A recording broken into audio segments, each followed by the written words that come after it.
Assalamualaikum warahmatullahi wabarakatuh. Innal hamdalillah nahmaduhu wa nasta'inuhu wa nastaghfiruh wa na'udzu billahi min shururi anfusina wa sayyiati a'malina. Man yahdihillahu fala mudhillalah wa man yudlil fala hadiyalah. Wa asyhadu an la ilaha illallah wahdahu la syarika lah wa asyhadu anna Muhammadan abduhu wa rasuluh. Ya ayyuhalladzina amanu taqullaha haqqa tuqatih wa la tamutunna illa wa antum muslimun. Amma ba'du. Kaum muslimin rahimakumullah, alhamdulillah kita bersyukur kehadirat Allah Subhanahu wa taala atas limpahan nikmat yang tidak terhitung, tidak terbilang. Semoga dengan syukur ini Allah selalu menjaga nikmat yang telah diberikan dan melimpahkan apa yang masih dijanjikan. Salawat dan salam tidak lupa kita aturkan kepada beliau panutan teladan kita, Rasulullah Muhammad sallallahu alaihi wa ala alihi wasallam. Kembali melanjutkan pembahasan kita pada kitab Tafsir Juz Amma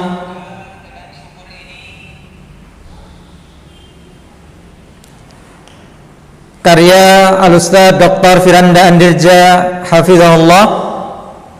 Kita masih membicarakan ayat pertama dari surat Al-A'la. Sabbihisma rabbikal a'la.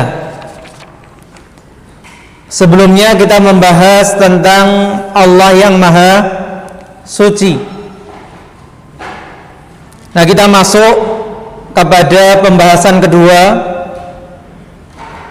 yang ada dalam ayat ini, yaitu Allah Maha Tinggi. Di halaman 300. Dari ayat tersebut kita mengetahui bahwa salah satu sifat Allah adalah Maha Tinggi. Ada banyak dalil yang menunjukkan kemahatinggian Allah. Sabbihisma rabbikal a'la. Al-A'la yang Maha Tinggi. Apa yang menunjukkan Allah itu Maha Tinggi? Dalam hal ini ada 3 hal. Allah Maha Tinggi dalam, yang pertama, Allah Maha Tinggi dalam sifatnya, dan semua sifat itu sempurna. Jadi ketika kita mensifati Allah dengan Maha Tinggi, apa maksud dari Maha Tinggi itu? Tinggi dalam sifatnya. Kenapa Allah layak disifati Maha Tinggi dalam sifatnya? Karena sifatnya Allah semuanya sempurna.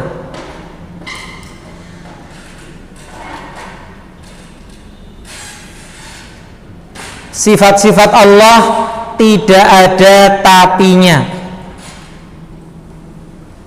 Kalau sifat manusia, sebaik apapun, sesempurna apapun, mesti ada tapinya. Sebaik apapun kita, mesti di belakangnya tapi begini dan begitu. Karena itulah sempurnanya manusia. Kesempurnaan dibarengi dengan apa? Kekurangan. Sedangkan Allah semua sifatnya itu apa? Sempurna. Yang kedua, Allah Maha Tinggi atas seluruh makhluknya. Yang pertama dari sifatnya. Yang kedua apa? Allah itu Maha Tinggi atas seluruh makhluknya. Kedudukannya. Dan juga Allah adalah zat yang maha tinggi secara zatnya. Maka dari sini seluruh umat Islam sepakat bahwa sifat Allah adalah sifat yang tinggi. Umat Islam juga sepakat bahwa tidak ada satupun makhluk yang menyamai ketinggian Allah. Pada saat ini telah terjadi penyimpangan di tengah kaum muslimin tentang keberadaan zat Allah. Sebagian kaum muslimin sekarang meyakini bahwa Allah ada di mana-mana. Padahal pendapat ini sudah dibantah oleh Imam Ahmad rahimahullah ratusan tahun yang lalu dalam kitabnya Ar-Rad ala Jahmiyah wa Zanadiqah. Jadi ini bukan permasalahan kontemporer, bukan permasalahan yang baru muncul sekarang, tidak. Ternyata sebelum Imam Asy'ari, orang kemudian memberikan alasan, ini pendapatnya siapa? Imam Al-Asy'ari. Maka ada Imam Ahmad yang jauh sebelum beliau telah membantah keyakinan seperti ini, menganggap lazim Allah ada di mana-mana seperti ada di kamar mandi dan perut hewan, bahkan dalam perut kita, merupakan hal yang berbahaya. Jadi kalau kita dalami pendapat yang mengatakan Allah itu ada di mana-mana, itu sebenarnya orang sedang merendahkan Allah, bukan menunjukkan kemahatinggian Allah. Baik, kalau tidak ada, kalau kita katakan Allah di mana-mana, berarti ada dalam tubuh kita, ada di tempat yang bersih maupun tempat yang kotor. Nah, ini kan konsekuensi yang buruk. Maka hati-hati mengungkapkan sesuatu yang kita tidak tahu konsekuensinya. Seperti mereka yang menganggap bid'ah itu baik, bid'ah dalam agama, tanpa sadar konsekuensinya apa?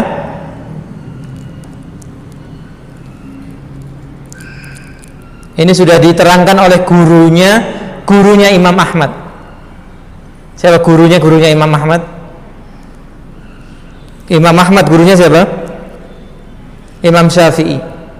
Imam Syafi'i gurunya Imam Malik. Berulang kali kita sebutkan perkataan ini. Man ibtada fil islami bid'atan yaraha hasanatan faqad za'ama anna Muhammadan khana risalah. Barang siapa membuat suatu bid'ah dalam Islam, ingat bid'ahnya dalam Islam, bukan dalam teknologi. Silahkan kalau dalam teknologi. Kemudian bid'ah yang dia buat dalam Islam itu apa? Yaraha hasanatan. Dia melihatnya, dia menganggapnya sebagai sebuah kebaikan. Karena ya tidak ada orang menganggap kejelekan kemudian dia apa? Amalkan. Faqad za'ama, maka sungguh dia telah menganggap anna Muhammadan khana risalah, bahwa Nabi Muhammad itu mengkhianati kerasulan. Itu konsekuensi orang yang membuat bid'ah, mengamalkan bid'ah. Karena berarti apa? Ada kebaikan yang belum disampaikan. Padahal Rasulullah SAW sudah menyampaikan semua kebaikan dan sudah memperingatkan seluruh keburukan, tersurat maupun tersirat. Maka demikian pula di sini. Kadang orang menganggap sederhana, mengatakan Allah ada di mana-mana.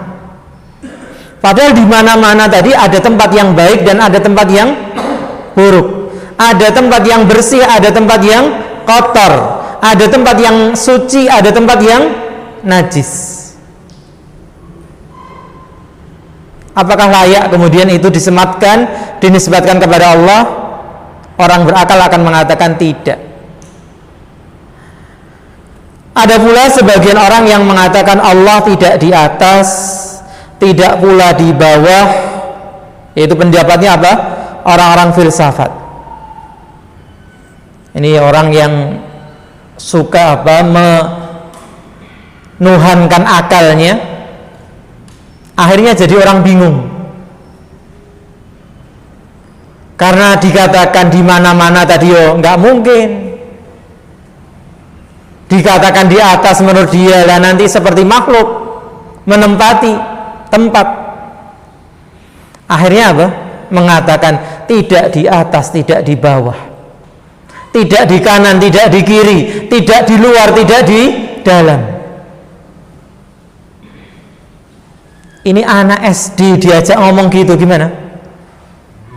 Bingung, terus dia ngendi? Terus di mana Allah? Itu ya. Maka pertanyaannya, lalu di manakah Allah itu jika dia tidak berada di atas maupun di bawah? Keyakinan seperti ini akan membawa konsekuensi. Ini juga ada konsekuensinya. Kalau tidak ada di atas, tidak di bawah, tidak di kanan, tidak di kiri, berarti Allah ada enggak? Allah dianggap tidak ada. Allah Maha Suci dari anggapan tersebut. Dan sebenarnya sederhana permasalahan ini. Kalau kita mau menuruti, dan sebenarnya ada kitab ya, namanya Aqidatul Awam. Sayangnya tidak semuanya seperti akidahnya orang awam. Akidahnya orang awam di sini maksudnya apa? Yang terbimbing fitrahnya. Bukan akidahnya orang awam yang tidak mau belajar agama, tidak terbimbing fitrahnya. Sudah sering kita ungkapkan, orang kalau kena musibah mengatakan apa? Serahkanlah semuanya kepada yang di atas. Ini adalah ketetapannya yang di atas. Sudah, itu fitrah. Gak perlu belajar agama tadi apa? Muter-muter tadi pakai ilmu filsafat. Itu yang kita maksudkan dengan akidahnya orang awam. Semua mengatakan apa? Hal yang sama. Serahkan kepada yang di atas. Ini sudah ketetapannya yang di atas. Jadi secara fitrah kita mengakui Allah itu di atas. Lalu bagaimana tentang omongan sebagian orang Allah di mana-mana? Tinggal kita tambahkan apa yang di mana-mana? Ilmunya Allah. Allah tahu setiap yang kita perbuat dimanapun kita berada. Pengawasannya Allah itu di mana-mana. Sudah selesai sebenarnya. Kalau kita tidak benturkan dua hal ini. Jadi secara fitrah masyarakat itu mengakui Allah di atas. Soal ada ungkapan di mana-mana kita jelaskan. Apa yang di mana-mana? Ilmu dan pengawasannya Allah. Selesai sudah. Ya.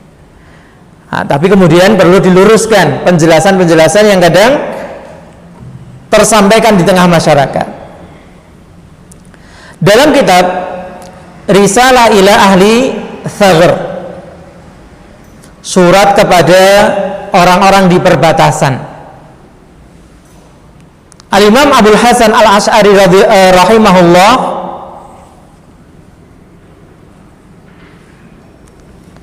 telah menyebutkan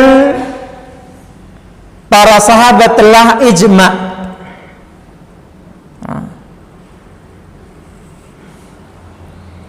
Ini seharusnya telah menyebutkan ijma' para sahabat, ya. Menyebutkan para sahabat telah berijma', seharusnya begitu. Kalau pakai kata kerja, telah bersepakat. Nah, lagi-lagi Kalau ada yang mengatakan apa rujukannya adalah Imam Abul Hasan Al-Asy'ari. Nah, sekarang ini pernyataannya Imam Abul Hasan Al-Asy'ari. Kitabnya ada. Apa kitabnya? Risalah ila ahli Thaghr.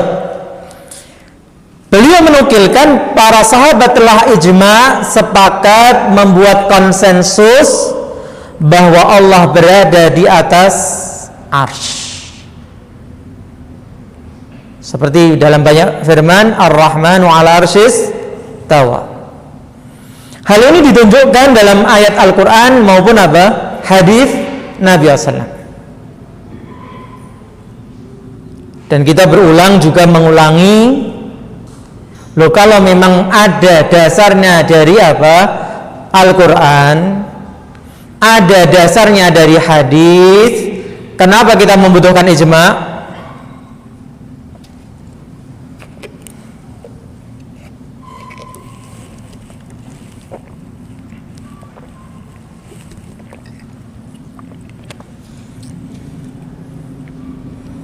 Kenapa kita membutuhkan ijma'? Sudah ada Al-Qur'annya, sudah ada hadisnya.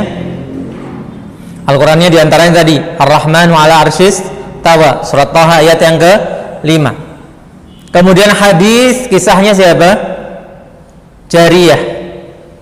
Hadis Jariyah yang ditanya oleh Nabi SAW, Aina Allah? Dia menjawab, Fis sama. Nah, kalau sudah jelas ada ayatnya, ada hadisnya, kenapa kemudian perlu dinukil adanya ijma'?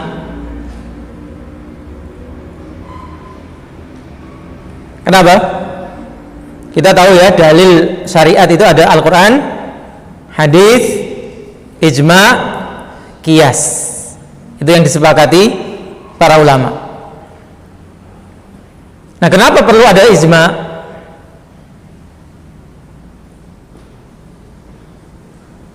Biar kita punya wawasan gitu ya. Al-Quran sudah jelas, hadis sudah jelas. Ijma' fungsinya menutup pintu khilaf. Jadi kalau ada sebuah permasalahan itu sudah disepakati para ulama, dan kesepakatan itu biasanya terjadi di masa-masa awal, masa sahabat gitu ya, atau awal-awal tabi'in. Karena semakin kesini Islam itu semakin tersebar luas, sehingga untuk mengklaim sudah terjadi kesepakatan itu susah. Tapi di awal ketika dulu para sahabat masih ngumpul di Madinah, kalau kekuasaan Islam belum begitu luas, itu bisa diklaim adanya ijma'. Apa fungsinya ijma' tadi?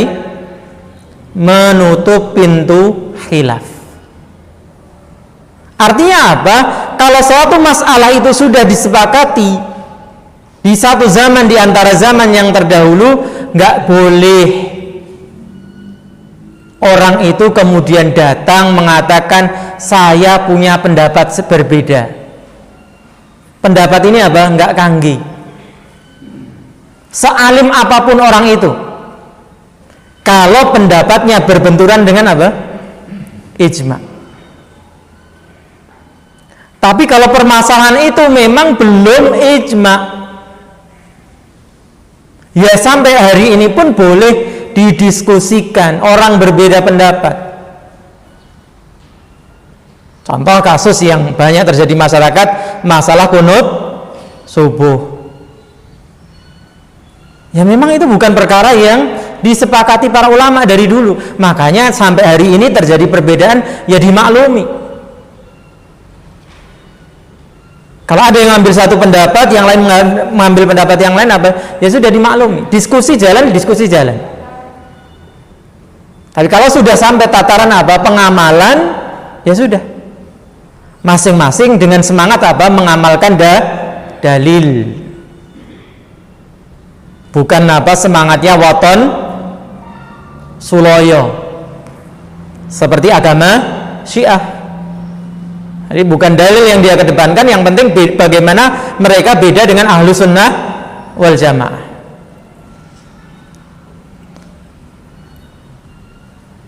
Jadi ini pernyataan yang diungkap oleh siapa? Imam Abul Hasan Al-Asy'ari sendiri. Kemudian ditambahkan oleh penulis, keyakinan Allah berada di atas adalah fitrah manusia. Oleh sebab itu, setiap orang akan menengadahkan atau mengangkat tangannya ketika berdoa. Kalau kita yakini Allah di mana-mana, buat apa kita ngangkat tangan itu ke atas? Ketika berdoa, otomatis, gitu ya, tangan kita angkat. Itu menunjukkan apa? Fitrah. Dan hati itu ya tertujunya kemana? Ke atas. Jadi bukan hati kemudian nyebar kemana-mana pikirannya, enggak. Itu sudah nggak bisa dipungkiri sebenarnya. Kalau orang mau jujur, seperti kemudian ya hari ini zamannya ada rekaman ketika sebagian begitu getolnya mengingkari Allah di atas, tapi tanpa sadar. Kita harus yakin bahwa Allah akan menolong kita. Telunjuknya kemana? Ke atas. Fitrahnya nggak bisa berbohong, gitu ya. Ketika dia mengucapkan dengan semangat ya Allahu Akbar, kemana tangannya? Ke atas. La ilaha illallah. Itu sudah jadi fitrah. Jadi orang itu sedang berbohong kepada fitrahnya sendiri. Ketika dia mengingkari Allah itu berada di atas. Seandainya Allah berada di mana-mana, tangannya, ini N-nya seharusnya biasa saja ya, bukan N besar ya. Ini kembali kepada orang yang berdoa kan ya. Ya, saya sarankan kalau ada koreksi seperti ini kan antum yang siap dengan bolpen ya, ditandai. Nanti datang ke Ustaz Firanda, Ustaz, ini loh koreksinya Ustaz. Banyak koreksinya, antum diangkat jadi editor. Seandainya Allah berada di mana-mana, tangannya juga akan kemana-mana. Kalau berdoa berarti tangan kita ya, kemana-mana. Dan itu tidak pernah terjadi. Selain itu, kita juga mendengar bahwa semua orang akan berkata, kita serahkan kepada yang di atas tadi. Ketika menghadapi ujian yang berat. Kemudian pendapat yang mengatakan Allah ada di mana-mana, Allah tidak di atas juga tidak di bawah, secara tidak langsung mengingkari mukjizat Isra Mi'raj. Ini juga lagi dalil yang lain. Ketika Rasulullah SAW mendapatkan hiburan dari Allah, kenapa? Karena pada tahun yang sama meninggal siapa? Pamannya Abu Talib, meninggal pula istri beliau Khadijah radhiyallahu anha. Maka Allah perjalankan beliau dari Mekah ke Palestina, dari Palestina ke langit yang ketujuh, menerima wahyu tentang wajibnya salat. Menuju kemana? Ke atas. Ada ya?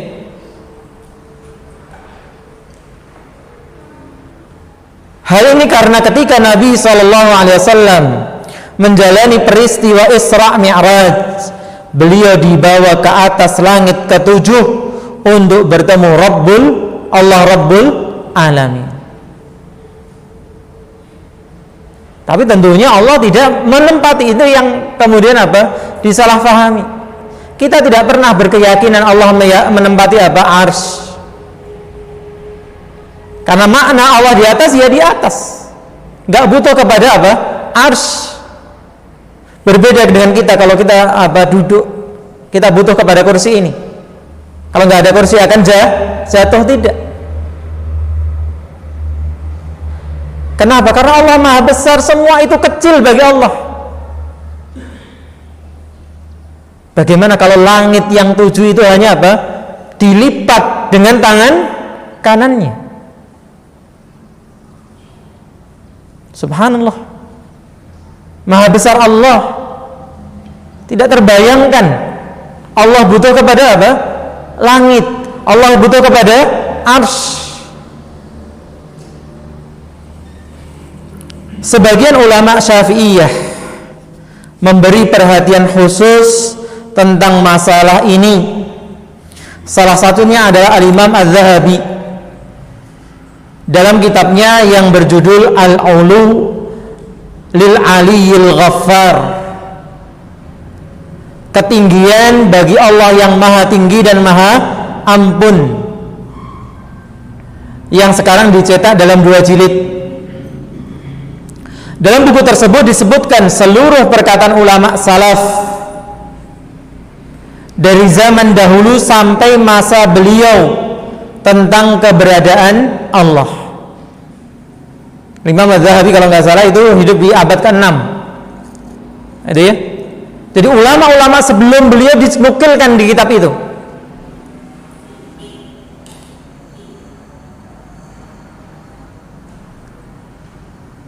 Keyakinan bahwa Allah tidak berada di atas akan menjerumuskan manusia dalam pemahaman yang batil. Contohnya adalah meyakini bahwa Allah berada di mana-mana. Sementara itu sebagian lain meyakini bahwa Allah bisa bersatu dengan makhluk yang dikenal dengan istilah akidah wahdatul wujud atau manunggaling kawula Gusti. Ini nggak tahu Ustadz Firanda nggak tahu bahasa Jawa. Manunggal ing kawula Gusti. Seharusnya manunggaling ya, bersambung ya, atau manunggal ing kawula Gusti. Mana yang betul? Nah, kalau yang saya pahami manunggaling yaitu bersatunya, ing itu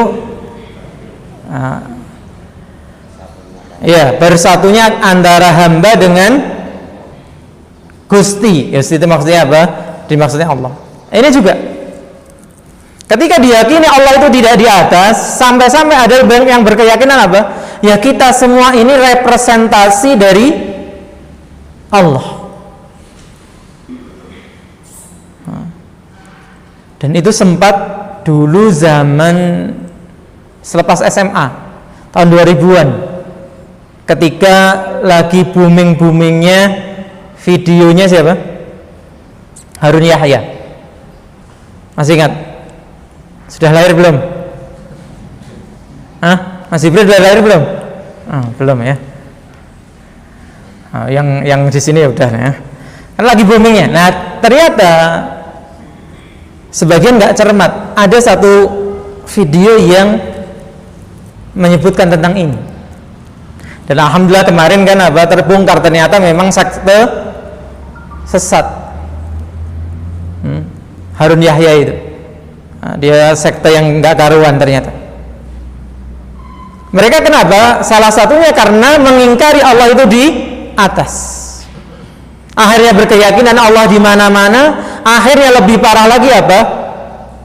Ya Allah itu bersatu dengan makhluknya. Naudzubillah min dzalik. Inilah akidah yang batil, yang akhirnya apa? Seperti akidah Trinitas, yang meyakini Allah bersatu dengan Nabi Isa. 3 itu 1, 1 itu 3.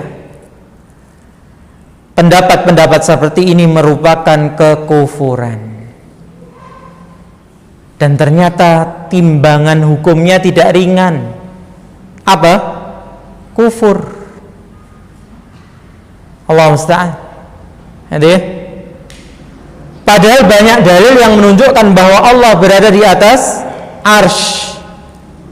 Allah berfirman tentang Nabi Isa alaihissalam, barrafa'ahullahu ilaih, tetapi Allah mengangkat ke atas Nabi Isa menuju Allah. Diangkatnya ke atas karena Allah berada di atas. Demikian pula Allah berfirman, ilaihi yas'adul kalimut thayyibu wal 'amalu shalihu yarfa'uh. Kepadanya lah akan naik perkataan-perkataan yang baik dan amal kebajikan dia akan mengangkatnya. Jadi kebaikan itu akan naik ke atas menuju siapa? Allah. Dan amal kebajikan juga akan apa? Diangkat, dilaporkan kepada Allah. Selain kedua ayat tersebut, masih banyak ayat dan hadis lain yang menunjukkan keberadaan Allah di atas. Nah, ya tadi kalau mau kumpulan apa dalil pendapat para ulama ada pada kitab Al-Ulu. Insya Allah saya ada itu kitabnya. Kalau ada yang pengen baca, ya, ada yang pengen baca, baca bareng nanti. Atau baca sendiri. Kemudian kita masuk kepada ayat yang kedua. Alladzi khalaqa fasawwa.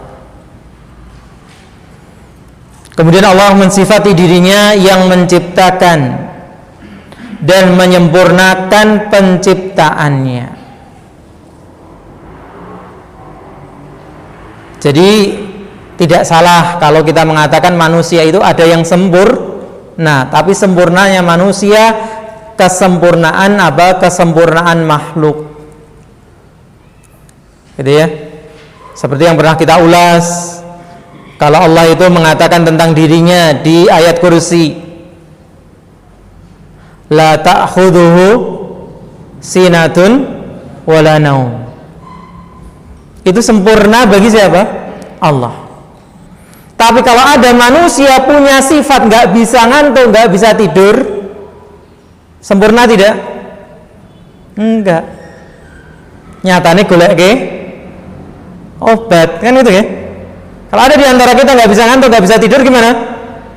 Bawa rumah sakit. Berarti sakit atau sehat? Sakit.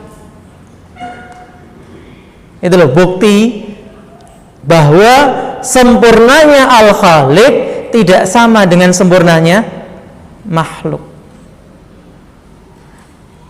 Makhluk akan sempurna kapan? Kalau punya pasangan. Kemudian Allah apa? Lam yalid wa lam yulad. Itu sempurna bagi sang Khaliq. Maka di sini katakan Allah fasawwa, yaitu menyempurnakan apa? Ciptaannya. Maka ini pun memberi pelajaran kepada kita. Apa yang sudah Allah berikan kepada kita, lah itulah yang paling sempurna. Makanya nggak boleh misalnya kita pakai apa? Tato. Ibu-ibu mencukur alis, pakai rambut palsu. Kenapa? Karena merubah ciptaan Allah. Kecuali untuk apa? Pengobatan. Itu ya. Rambutnya rontok misalnya, nggak punya rambutnya boleh. Untuk menutup apa? Aib, tidak masalah. Tapi kalau tidak terima dengan rambutnya, pengen disambung ini, disambung itu, nah ini nggak boleh. Allah Subhanahu wa ta'ala telah menciptakan seluruh makhluk dan menyempurnakan penciptaannya. Oleh sebab itulah kita dapat menyaksikan banyak ciptaan Allah yang indah dan menakjubkan. Dan ini juga kesempurnaan. Bahkan pada diri kita sendiri kita bisa apa? Melihat kehebatan itu. Bagaimana kehebatan pembuluh darah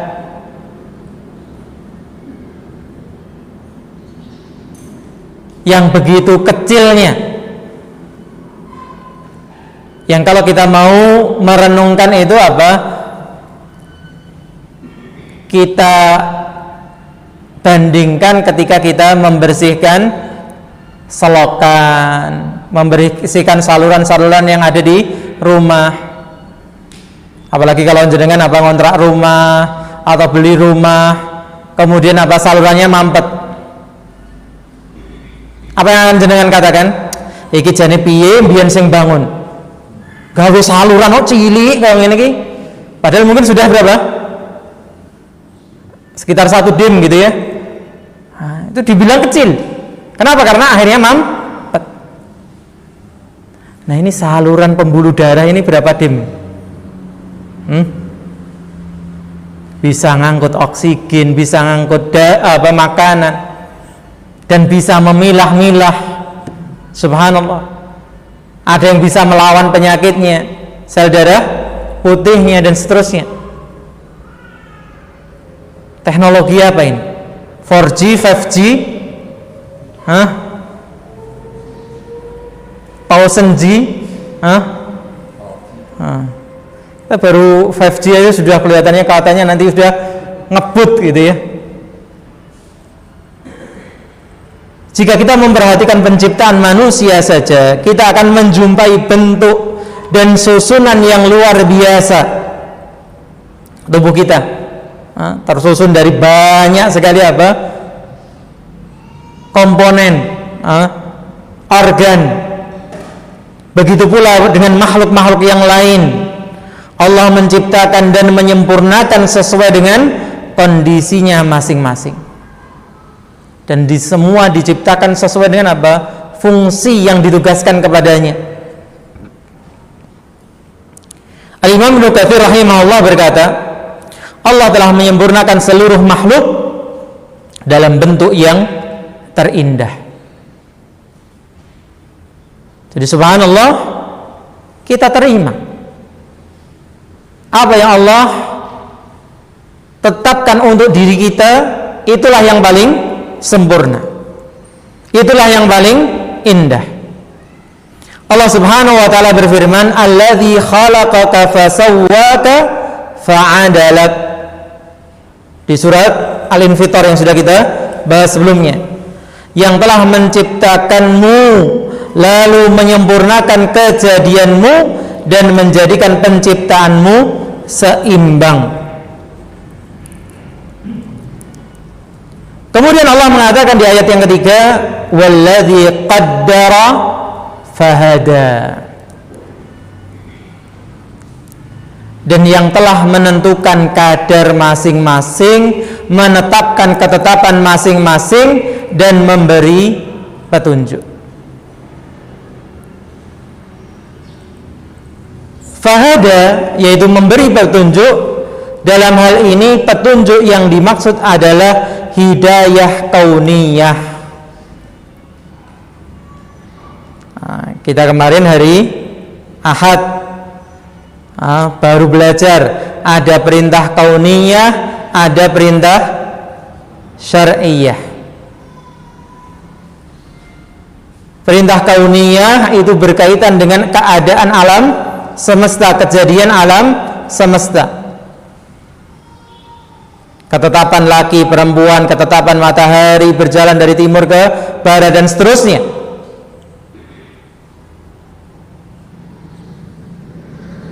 Ketetapan apa?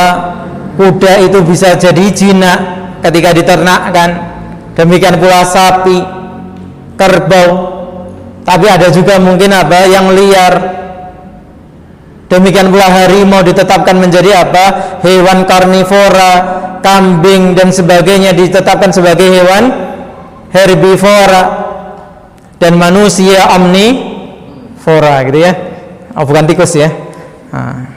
Tikus berdasi. Nah, ini yang disebut apa? Hidayah kauniyah. Dan atau Allah memberi hidayah sesuai dengan kebutuhan makhluk tersebut. Maka kadang menjadi hal yang ambigu, begitu ya. Apa ambigu itu? Samar, menjadi yang tidak jelas. Kalau kita baca cerita harimau bersahabat dengan siapa? Kancil, gitu ya. Ini apa nggak dimakan, gitu ya? Kan ada part yang hilang. Maka kalau kita menuruti hidayah kauniyah, ya sudah. Memang si rusa itu makannya rumput biar gemuk, nanti dimakan sama harimau, sudah selesai. Tidak bisa kemudian apa, karena harimau ingin berteman dengan si rusa yang makannya rumput, kembung nanti perutnya, gitu ya. Nah, ini namanya petunjuk. Bahkan teman-teman yang sudah menghatamkan kitab Asmaul Husna, kalau ingat ketika kita membahas nama Allah Al-Hadi, yang maha memberi petunjuk, salah satunya disinggung ini oleh Syekh Abdul Razak. Allah memberikan petunjuk apa? Seekor anak kambing, anak kuda baru keluar dari apa? Induknya, itu langsung bisa berjalan mencari apa? Puting susu induknya. Siapa yang memberi petunjuk ini? Allah Subhanahu wa ta'ala. Di mana kita harus apa? Digendong, dicedakke, gitu ya, baru bisa. Ini semua adalah petunjuk dari Allah. Oleh karena itu banyak tabiat atau fitrah yang telah ada dalam diri tiap makhluk. Misalnya ketika seekor kambing melahirkan, tidak ada yang mengajari anak kambing tersebut untuk mencari puting susu ibunya. Padahal anak kambing itu belum pernah belajar atau ada yang mengajarinya.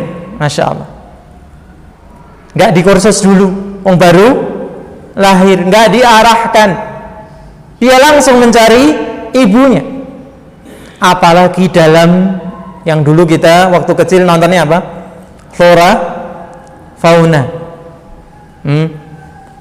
Nontonnya itu apa? Padang rumput, apa itu, Afrika itu. Hewan sebegitu banyak. Kok nggak keliru ya? Si bayi itu apa? Ke induk yang lain enggak. Dia ngikuti induknya. Ini petunjuk dari siapa? Allah Subhanahu wa ta'ala. Ibunya pun tidak mendekat-dekatkan putingnya kepada sang anak, tidak seperti pada manusia. Akan tetapi anak kambing itu secara tiba-tiba dengan fitrahnya mencari sendiri puting susu sang ibu, kemudian menghisapnya. Hal ini tidak mungkin terjadi kecuali atas campur tangan Allah Subhanahu wa ta'ala.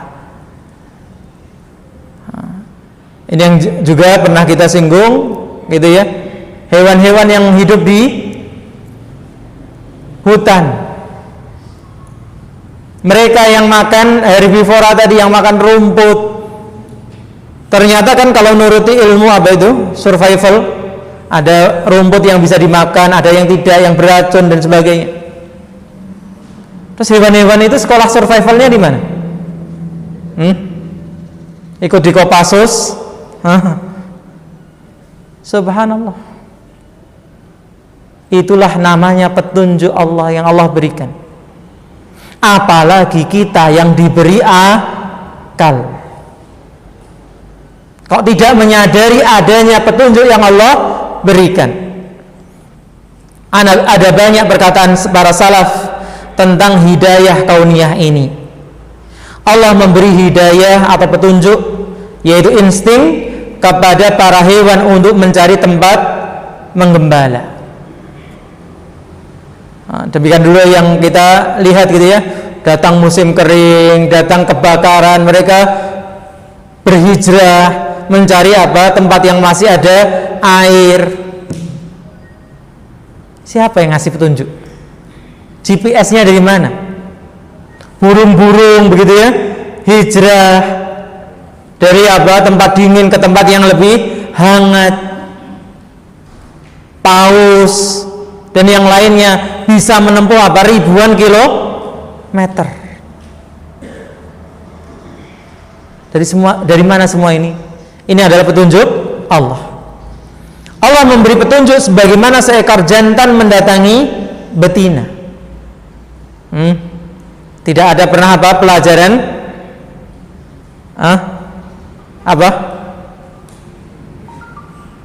reproduksi gitu ya, pelajaran biologi dan semisalnya. Meskipun tidak ada yang mengajarinya, Allah menakdirkan rezeki dan memberi petunjuk atau cara mencari rezeki. Yang sering disampaikan para dai mubalik nyamuk, cicak. Makanannya nyamuk. Nyamuk punya sayap, bisa terbang. Si cicak nggak punya sayap, kok bisa kenyang? Subhanallah. Bagaimana Allah bisa menciptakan lidahnya yang bisa jadi alat tembaknya? Kalau kita renungkan hal-hal seperti ini, kita akan semakin mengagungkan Allah Subhanahu wa ta'ala. Allah menciptakan banyak manfaat pada berbagai benda, kemudian memberi petunjuk kepada manusia tentang cara memanfaatkannya. Masih ingat ya dulu belajar tentang zaman batu, kemudian zaman perunggu, zaman logam gitu ya. Jadi awalnya manusia hanya memanfaatkan batu, kemudian Allah berikan petunjuk, oh ada bahan dari logam, perunggu, besi dan seterusnya. Subhanallah. Maka seharusnya kita ini benar-benar mengesahkan Allah Subhanahu wa ta'ala. Baik, ini yang bisa kita baca kesempatan sore hari ini. Silahkan kalau ada koreksi, tambahan atau pertanyaan.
Ada tidak?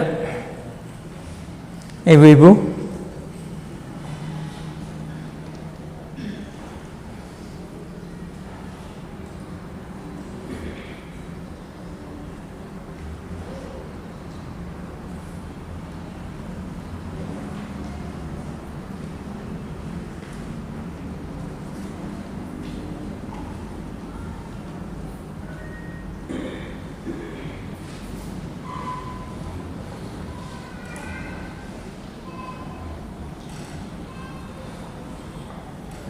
Baik, fadhal. Mengenai yang tadi saya kami tadi kalau ada persamaan istilahnya naluri itu gimana? Iya, tadi kan disebutkan itu petunjuk atau insting, naluri itu sama. Okay.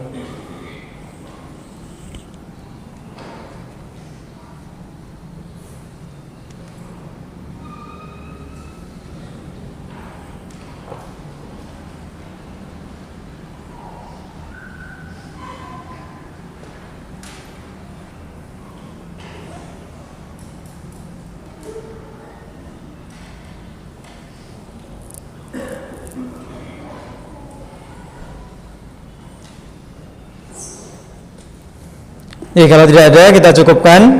Semoga bermanfaat. Kurang lebihnya saya mohon maaf.